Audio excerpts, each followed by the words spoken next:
Welcome Cup of Tea. Suatu hari, sekelompok tentara yang berisikan 15 anggota yang dipimpin oleh seorang mayor sedang menuju sebuah pos di Himalaya, di mana mereka akan ditempatkan selama 3 bulan ke depan. Cuaca yang dingin dan salju yang turun sesekali membuat pendakian yang berbahaya tersebut semakin sulit. Andai saja ada yang berjualan teh, pikir sang mayor, meskipun ia tahu itu adalah harapan yang sia-sia.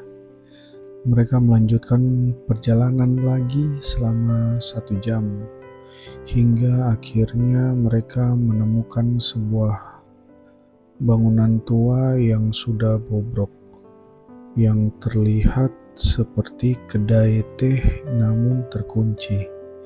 Saat itu hari sudah larut malam.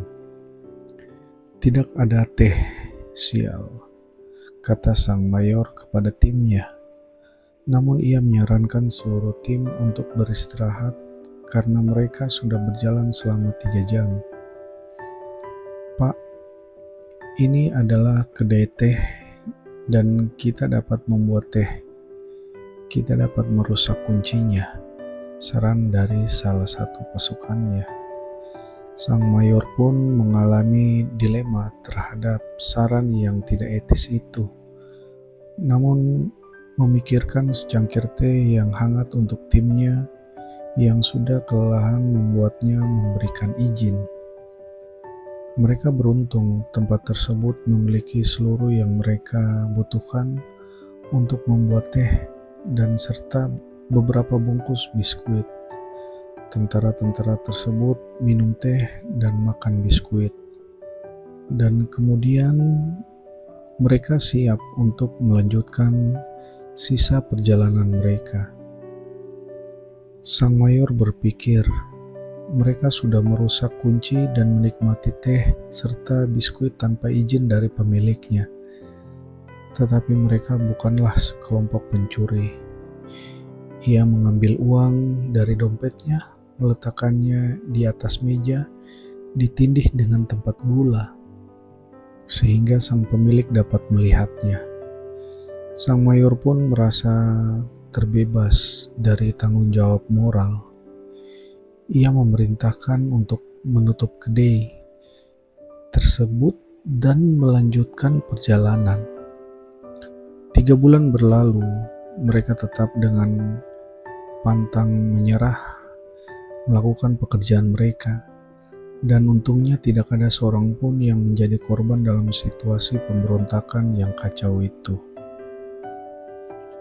Tibalah saatnya untuk tim lain yang menggantikan mereka. Saat dalam perjalanan pulang, mereka singgah di kedai teh yang sama, yang kebetulan pada saat itu buka dan pemiliknya ada di kedai. Pemilik kedai teh yang sepi tersebut dengan senang hati menyambut 15 pelanggannya itu. Mereka semua membeli teh dan biskuit. Mereka berbincang dengan orang tua itu mengenai kehidupannya dan pengalamannya berjualan teh di tempat yang terpencil itu. Sang orang tua memiliki banyak cerita, terutama mengenai keyakinannya akan Tuhan. Bapak, jika Tuhan itu ada, mengapa ia tidak mengeluarkanmu dari kemiskinan seperti ini? Komentar salah seorang dari mereka. Jangan berkata-kata seperti itu, Saib.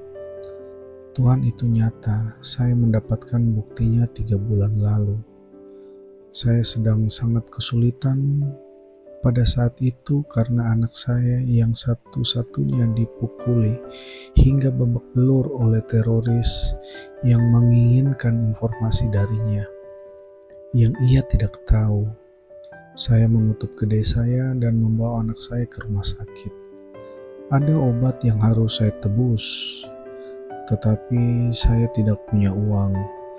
Tidak ada satupun yang mau memberi saya pinjaman karena takut akan teroris. Saat itu saya putus asa.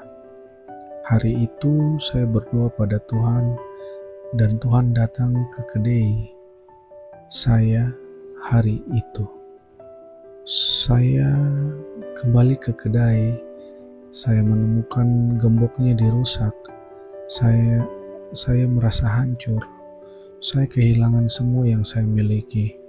Tetapi saya menemukan Tuhan meninggalkan uang di bawah tempat gula. Saya tidak bisa menjelaskan betapa berharganya uang itu pada saat itu. Tuhan itu nyata. Keteguhan keyakinannya terpancar dari matanya. 15 pasang mata semua melihat sang mayor dan dengan jelas membaca kode diam. Sang mayor kemudian bangun dan membayar tagihannya. Dia memeluk orang tua itu dan berkata, "Iya Baba, saya tahu Tuhan itu nyata dan tehnya sangat nikmat."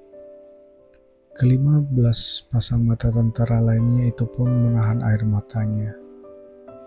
Sobat yang terkasih, Anda dan saya, kita semua bisa menjadi Tuhan bagi siapa saja. Jika ada orang yang susah dan bertanya apakah Tuhan itu ada, maukah kita dipilih untuk menjadi jawabannya? Tuhan dapat menolong umatnya dengan bermacam cara. Keajaiban dan mujizat seperti apapun dapat dilakukannya. Namun Dia ingin kita menjadi saluran berkat-Nya dan menyatakan keberadaannya melalui kita anak-anak-Nya. Amin. 1 Petrus 2 ayat 9. Tetapi kamu adalah kaum yang terpilih, imamat yang rajani, bangsa yang kudus, umat kepunyaan Allah sendiri, supaya kamu memberitakan perbuatan-perbuatan besar dari Dia yang telah memanggil kamu keluar dari kegelapan kepada terang-Nya yang ajaib. Tuhan memberkati.